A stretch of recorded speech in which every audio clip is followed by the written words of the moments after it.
At Starbound, we tell stories the human way, not with artificial voices or AI slop. After all, what's HFY without humanity? Subscribe to keep it that way. I'm Larissa. Let's begin. The news swept through the galaxy like a fast-moving contagion. Reports from merchants and travelers confirmed that the intact human spacecraft had been discovered in the Sirius 7 system, and inside it lay a sealed crate filled with weapons from the era when humanity had only just begun to reach the stars. Now, a race was underway across countless worlds. Historians sought the relics for their museums, assassins pursued them for status, and for far deadlier reasons. And then, there was Bronix, a collector with deep pockets and very little common sense. Bronix sat alone in the captain's seat of his autonomous spacecraft. His gray arms crossed over his chest as a ship's AI performed the planetary entry sequence. The carefully controlled environment of the vessel kept the temperature at exactly 22 degrees Celsius, a setting he'd paid extra to maintain with such accuracy. His gray skin, exposed by the short-sleeved tunic he favored when traveling alone, absorbed the perfect ambient conditions without the need for additional layers. His face, equally gray and somewhat elongated in the manner typical of his people, bore a feature that set him apart from most of his peers, a meticulously groomed mustache that curved slightly upward at the ends. It was golden brown, carefully dyed and maintained, and sat proudly above his thin lips. Just above his right eye gleamed a golden monocle, its chain disappearing into the pocket of his vest. The monocle wasn't necessary for his vision. Rather, it was purely aesthetic, inspired by old human fashion from Earth's Victorian era. His people considered both the mustache and the monocle eccentric at best, absurd at worst. But they never said so to his face. Bronix had enough credits to make rudeness expensive, and most beings in the galaxy understood that simple economic reality. Besides, he enjoyed the affectation. It made him memorable, and in the competitive world of rare acquisitions, being memorable could be the difference between hearing about an opportunity and missing it entirely. The ship vibrated around him as it descended through the atmosphere. Bronix uncrossed his arms and leaned forward, watching the view screen display the approach vector. The planet below was predominantly agricultural, a backwater world in the Sirius 7 system that had barely registered on galactic maps until 3 days ago. "Captain Bronix," the ship's AI announced in its smooth, gender-neutral voice, "we will arrive at the designated dig site in approximately 1 minute." Bronix reached up and adjusted his monocle, a habit he'd developed over the years whenever he needed to focus. "Has anyone else arrived before us? Have the locals begun trading yet?" "Scanning now, Captain." There was a brief pause, perhaps 2 seconds, while the AI processed the information. The main flat screen in front of him flickered to life, showing a real-time topographical scan of the landing spot. Bronix watched as the display built itself layer by layer, revealing terrain features, heat signatures, and technological signatures. 2 spacecraft were already on the ground. 2. Bronix felt his stomach tighten, though he kept his expression neutral. Being third to arrive was not ideal, but it wasn't necessarily catastrophic. Everything depended on who had beaten him here. "Captain," the AI said, "I have identified both vessels and their registered owners. The first belongs to Vror." Bronix's gray fingers tightened on the armrest. "Vror? The assassin Vror?" "Affirmative. Vror of the Chromath area, known professionally as one of the galaxy's most effective and expensive contract killers. He is not concealing his identity, Captain. His ship's transponder is broadcasting openly." Of course he wasn't hiding. Vror never hid. The massive blue-skinned warrior had a reputation for being utterly direct in all his dealings, professional and otherwise. Bronix had encountered him before, twice at high-end auctions in the Deneb cluster. The first time, they'd competed for a set of Antarian blades, and Vror had outbid him by a mere 10,000 credits in the final seconds. The second time, Bronix had won a rare energy weapon, but only because Vroor had been called away on business before the auction concluded. There had been words exchanged, nothing overtly hostile, but the kind of professional rivalry that left a sour taste. Vroor had made it clear he considered Bronix a dilettante, someone who collected weapons without understanding their true purpose.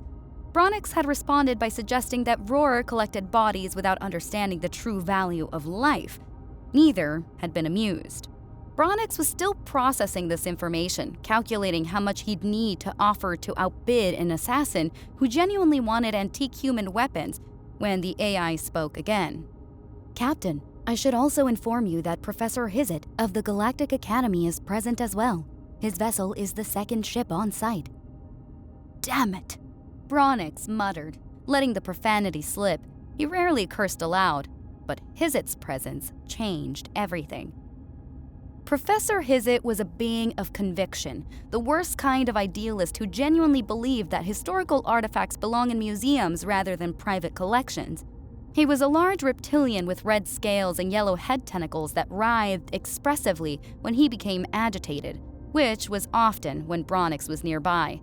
The professor had credentials that impressed people who cared about such things: multiple degrees in xenoarchaeology, tenure at 3 prestigious institutes, and enough published papers to fill a small library. More importantly, Hizet was immune to the one advantage Bronix usually enjoyed: credits. The professor didn't care about money beyond the basic necessities. He'd been known to turn down offers of millions of credits if he believed accepting them would compromise his principles. He was, in Bronix's private opinion, the kind of fool who made life unnecessarily difficult for everyone around him. They'd clashed before, most memorably 9 months ago at an estate sale on Regulus IV. A deceased weapons manufacturer had left behind a collection that included a genuine 20th century Earth assault rifle, one of perhaps a dozen still in existence outside of Earth itself. Bronix had wanted it for his personal collection. Hizet had wanted it for the Galactic Museum of Military History. The bidding had been fierce. Bronix had gone far beyond what was reasonable, driven partly by desire for the weapon and partly by sheer stubbornness.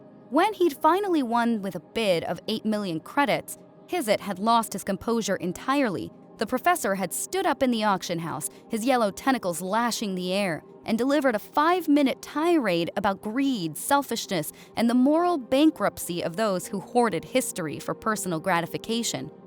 Security had been called. In the commotion, Hizet had tried to physically block Bronix from claiming his purchase. It had gotten physical, briefly, before the guards separated them. The professor had cursed Bronix's greed and his ancestors, shouting that the rifle should be where everyone could see it, where students could learn from it, where it could contribute to the galaxy's understanding of human history. Bronix had taken his rifle home and mounted it on a wall in his private study. He looked at it sometimes when he couldn't sleep. It made him feel something. He'd never quite articulated what. The ship shuddered a bit as it began its final descent, the sensation gentle enough to be barely perceptible. The movement pulled Bronix from his thoughts and back to the present situation. Below him, on a backwater planet whose name he hadn't bothered to learn, were weapons that 3 very different beings wanted for 3 very different reasons. "Captain," the AI announced, "we have touched down. The landing was successful, all systems nominal." "Good," Bronix said, already unbuckling from the captain's seat. "What's the situation with the others? Have they made contact with the natives?" "Yes, Captain. All 3 parties detected our arrival. I should inform you that both Vroor and Professor Hizet have increased their offers to the native population. Initial estimates suggest they have each offered approximately double their original proposals within the past 30 seconds. Bronix paused halfway to the equipment locker where he kept his environmental suit. "They doubled their offers? Already?" "Affirmative. Your arrival appears to have motivated rapid escalation." A smile tugged at Bronix's gray lips. "Show me the numbers." The AI displayed the financial data on the side screen. Vroor had gone from offering 10 million credits to 20 million. His, presumably drawing on the Galactic Academy's research funds, had jumped from 3 millions to 6 millions. Both were insulting lowball offers for weapons of this historical significance, even if the sellers didn't fully understand what they possessed. "Well," Bronick said, feeling impressed despite himself, "you certainly earn your premium service fees. How did you even intercept their communications?" "A combination of signal analysis, thermal imaging of the parties involved, and probability modeling based on typical negotiation patterns, Captain. The enhanced sensor package you purchased last quarter proved invaluable." Bronick laughed, a short bark of genuine amusement. Every premium feature, every upgraded system, every expensive add-on to his ship's AI had been worth it. He made a mental note to leave a glowing review on the manufacturer's network. He reached the equipment locker and pulled it open, reaching for his environmental suit. The familiar silvery material gleamed, waiting for him. "Captain," the AI interrupted, "I feel obligated to point out that the atmospheric analysis indicates you can breathe the local air without assistance. The composition is well within your tolerance ranges. Given that time appears to be of the essence if you wish to acquire these weapons before your competitors conclude their negotiations, you may wish to forego the environmental suit." Bronick froze, his hand on the suit. The AI was right, of course. Every second he spent suiting up was a second roar or hizit could use to close a deal. He released the suit and instead grabbed a small credit chip from a secure compartment, verified its balance with a glance at the display, and nodded to himself. 70 million credits. It should be enough. It had better be enough. "Open the hatch," he commanded. The ship's exit ramp extended, and Bronick strode forward without hesitation. The moment he stepped outside, he was struck by the planet's beauty. Fields of tall grass stretched in every direction, but these weren't the green grasses of Earth or a dozen other similar worlds. These were yellow and red, moving in waves as a gentle breeze swept across the landscape.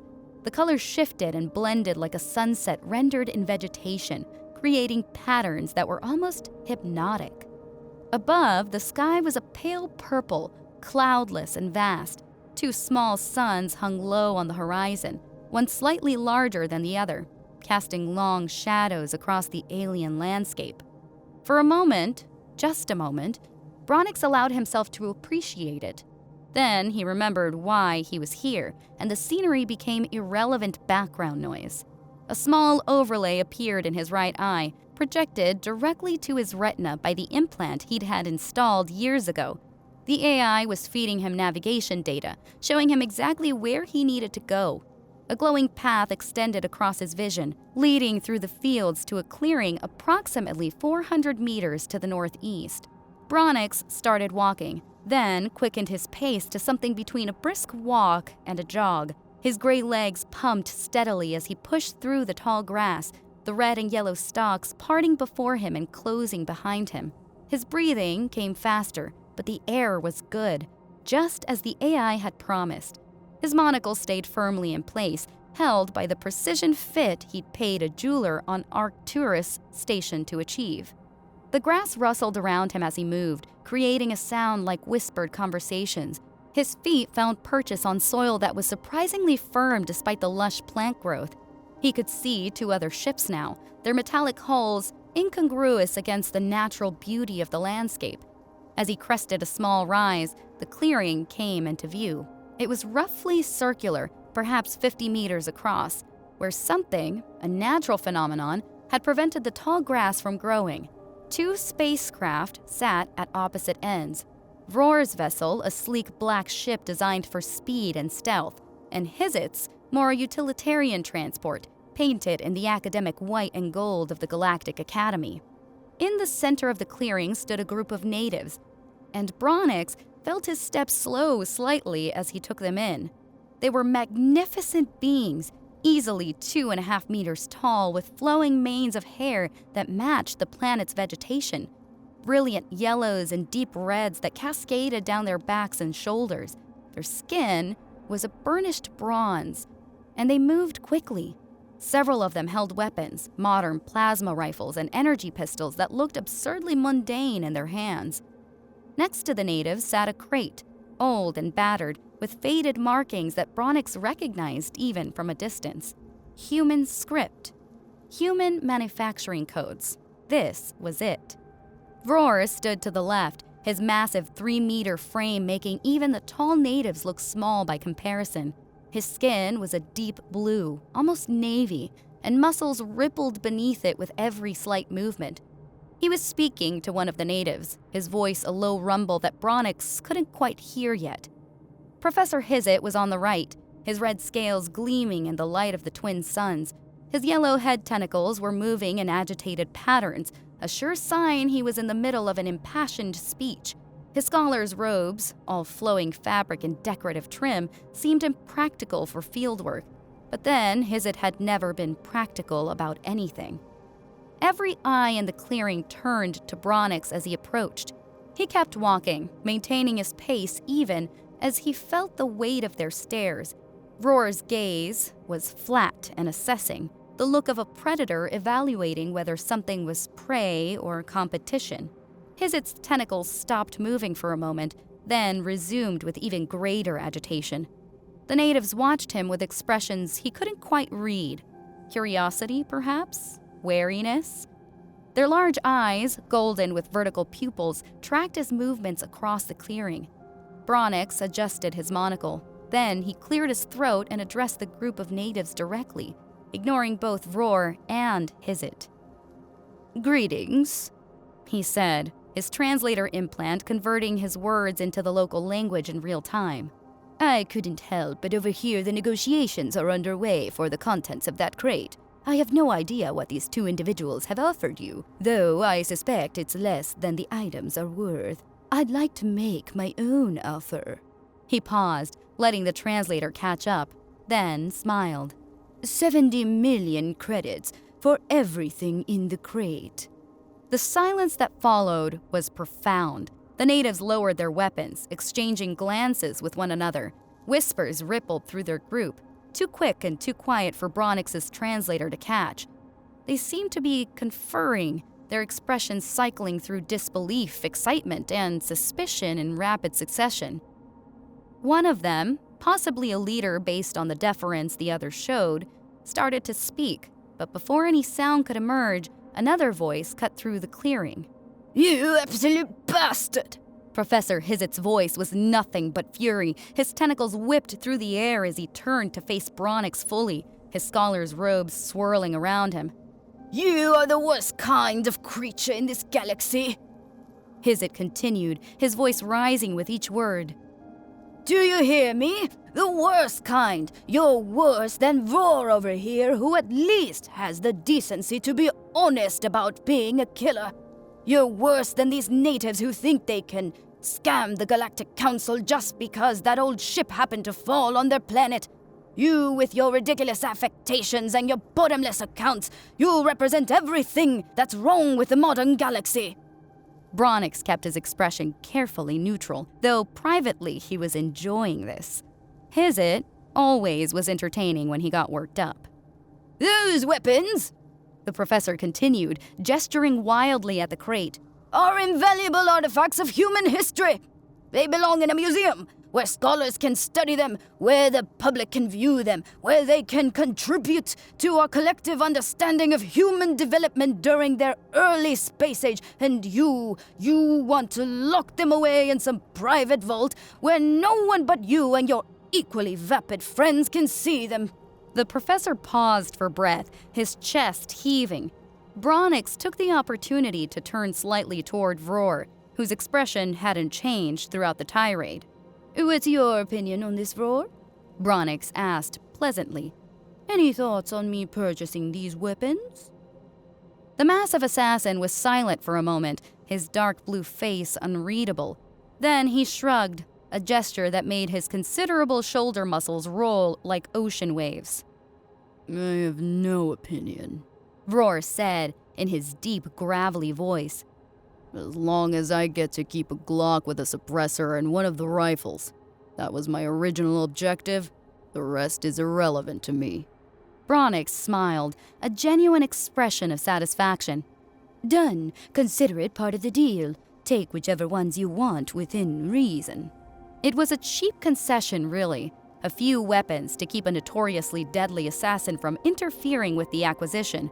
Bronix would have paid much more for Vroor's neutrality.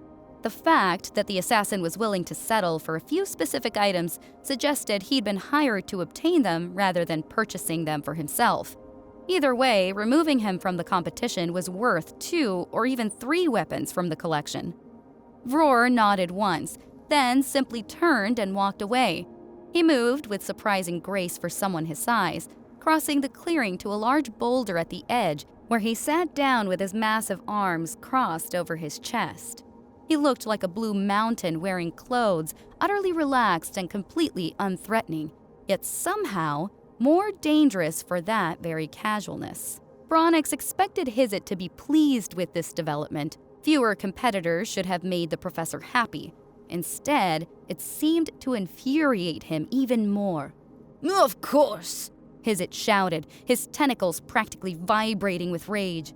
Of course you make a deal with an assassin. You two have no morality. Vroor, none. You don't care about the historical value of those artifacts.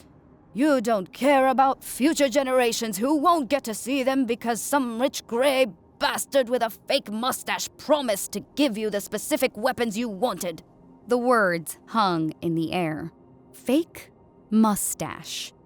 Fake mustache. Bronix felt his blood pressure spike, a hot flush spreading across his gray skin. He'd been called many things over the years. Greedy, certainly. Selfish, often. Frivolous, occasionally. He didn't care about any of those labels. They were accurate, to varying degrees, and he'd made peace with his flaws long ago. But his mustache was real. He'd grown it himself over the course of 6 months, carefully cultivated it, maintained it with expensive oils and specialized grooming equipment.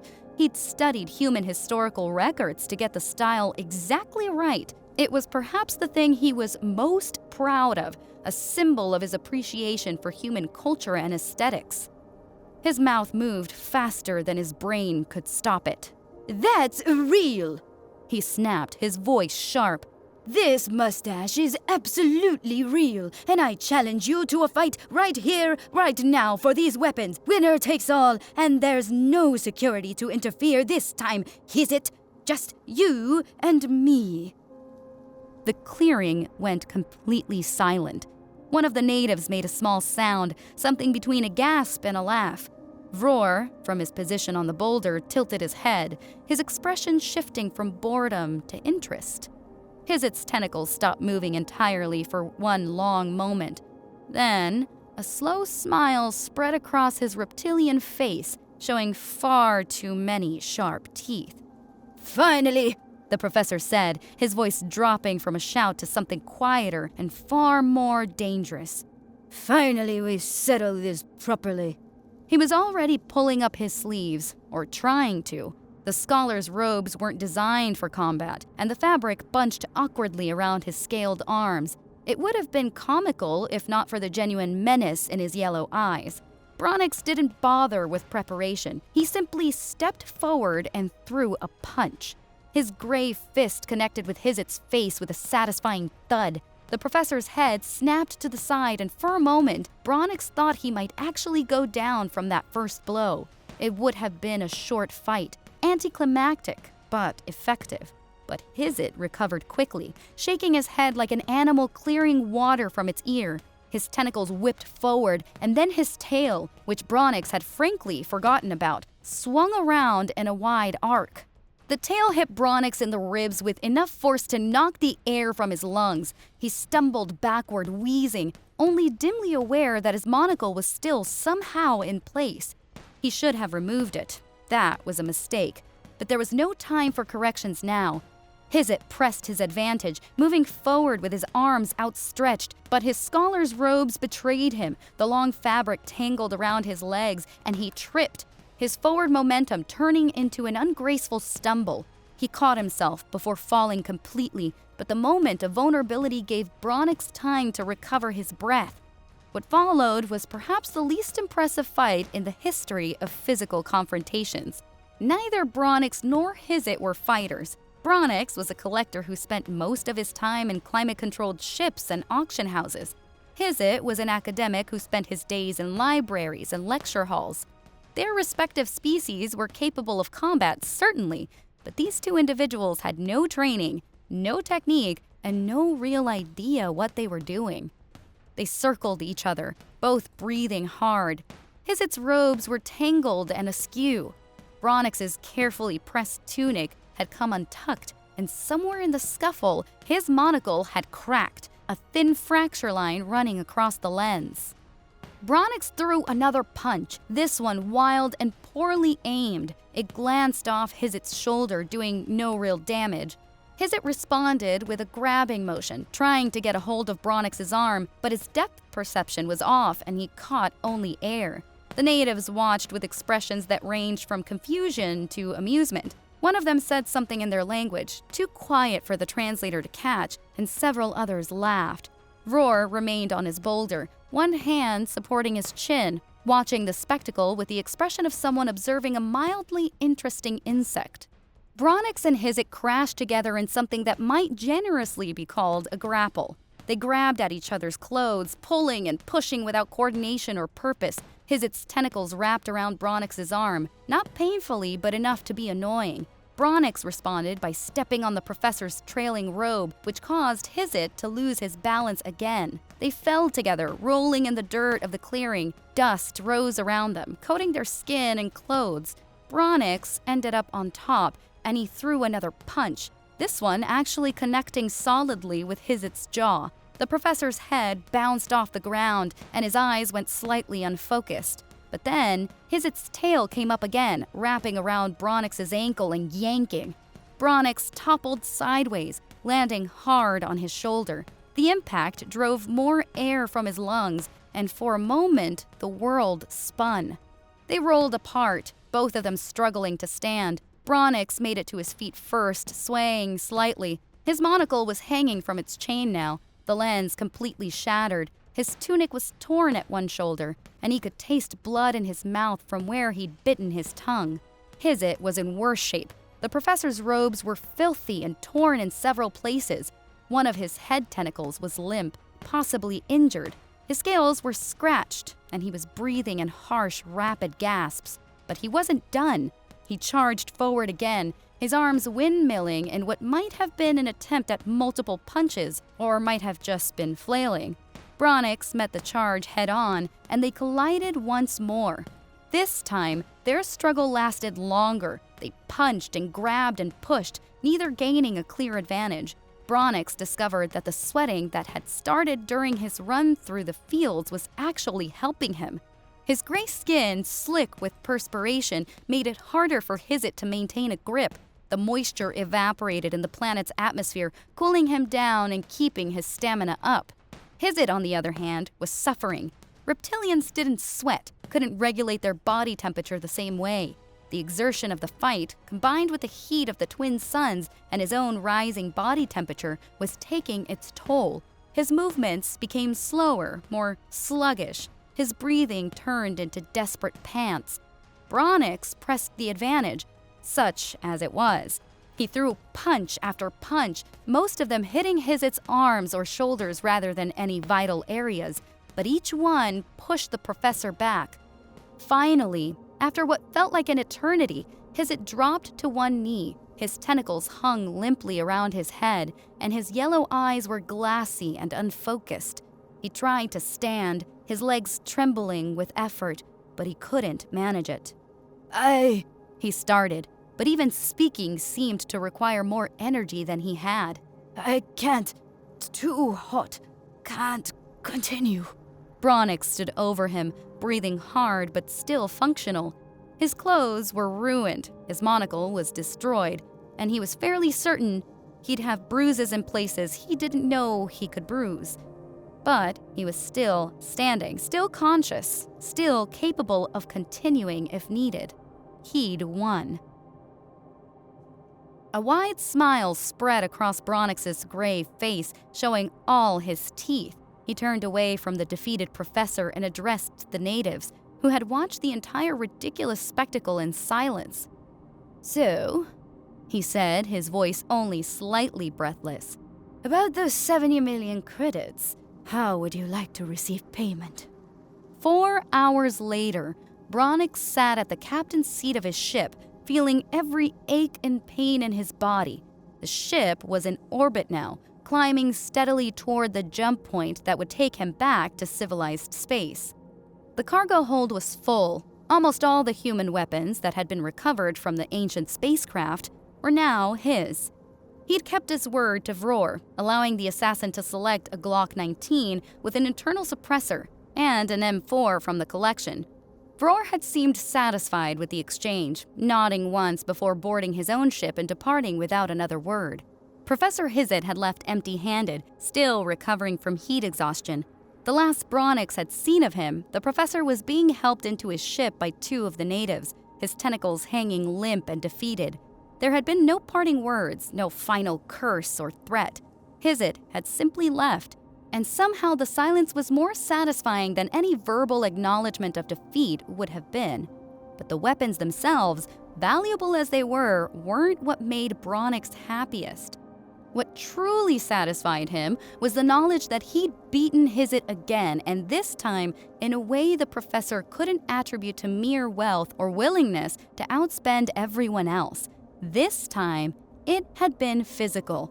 This time, Bronix had proven something beyond his financial resources. He touched the control panel, activating the communication system. Ship, call Levi. Connect me through the diplomatic channels. Initiating contact with Ambassador Levi of the Human Colonial Administration. The AI responded. Please stand by. The main view screen activated, and a human face appeared. Levi was a middle-aged man with dark hair graying at the temples and laugh lines around his eyes.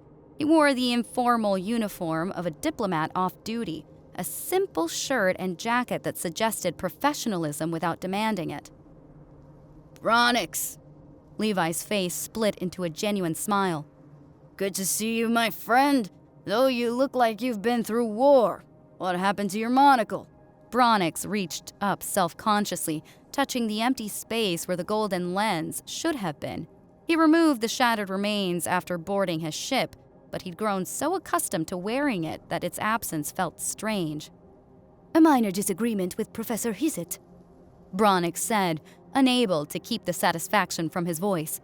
Nothing I couldn't handle. Levi laughed, the sound warm and familiar. I won't ask for details. I'm guessing the disagreement had something to do with why you're calling. Partly, Bronix admitted. I've acquired some pieces I think would be perfect for the museums in the outer colonies. It's a shame that only Earth has such vast accesses to artifacts from humanity's early space age. I thought I'd use my wealth to help change that, if only a little.